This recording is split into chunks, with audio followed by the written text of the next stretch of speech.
Halo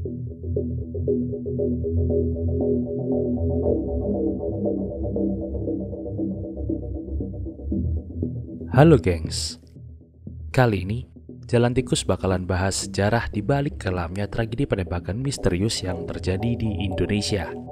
Tragedi ini sampai sekarang masih menjadi misteri tak terpecahkan. Bahkan penyelidikan hukum pun terkesan mandek dan jalan di tempat. Namun sampai saat ini masih banyak orang bertanya-tanya, sebetulnya apa latar belakang di balik terciptanya Petrus?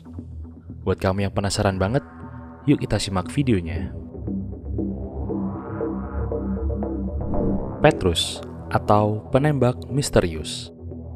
Ini adalah peristiwa kelam yang berlangsung pada era Orde Baru, tepatnya pada tahun 1983 hingga 1985. Disebutkan bahwa Operasi Petrus ini bertujuan untuk menangani berbagai kasus kejahatan yang ramai terjadi pada era tersebut.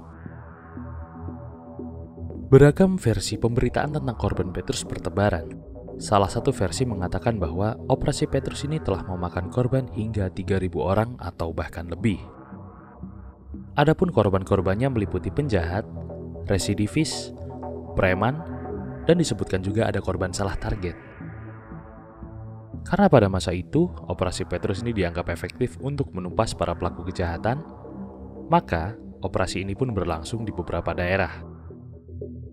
Meski dianggap efektif menangani pelaku kejahatan, namun, kira-kira operasi ini tergolong pelanggaran HAM atau tidak?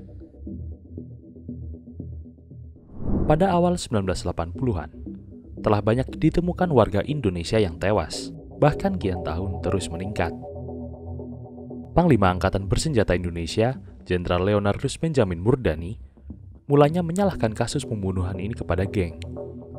Berawal dari situ, tanpa diberitahukan kepada publik, penembakan misterius dilakukan untuk menekan angka kriminalitas.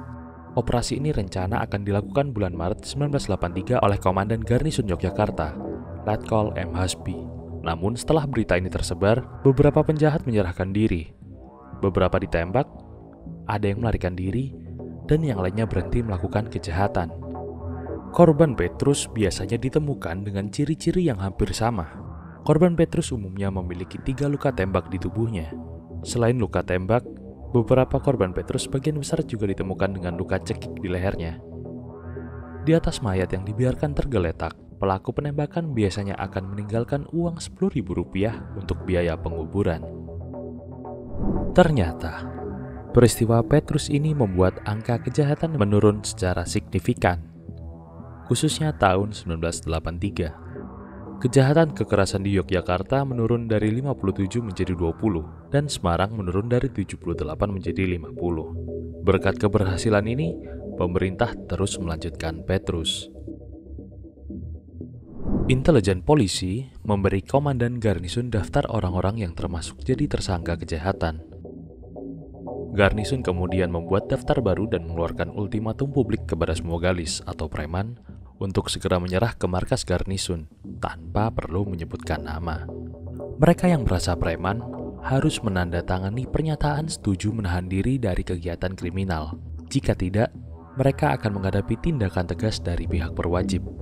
Akan tetapi, karena daftar tersebut penuh dengan misteri, tanpa nama, warga mulai bertanya-tanya, apakah mereka termasuk penjahat atau tidak? Rupanya, hal ini juga merupakan taktik pengawasan diri agar orang-orang sadar akan tindakan mereka dan berhati-hati dalam bertindak.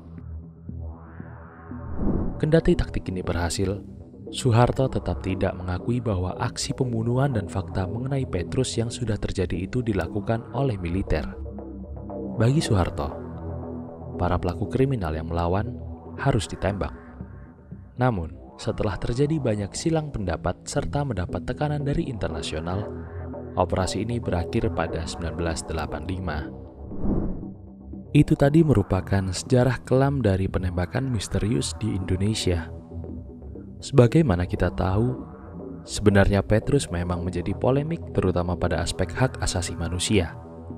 Namun pada kenyataannya, justru tingkat kejahatan yang terjadi di Indonesia menurun signifikan. Buat kamu yang ingin tahu informasi menarik lainnya, jangan lupa subscribe, like, dan komen channel ini agar channel ini lebih berkembang dan juga informatif. See you guys.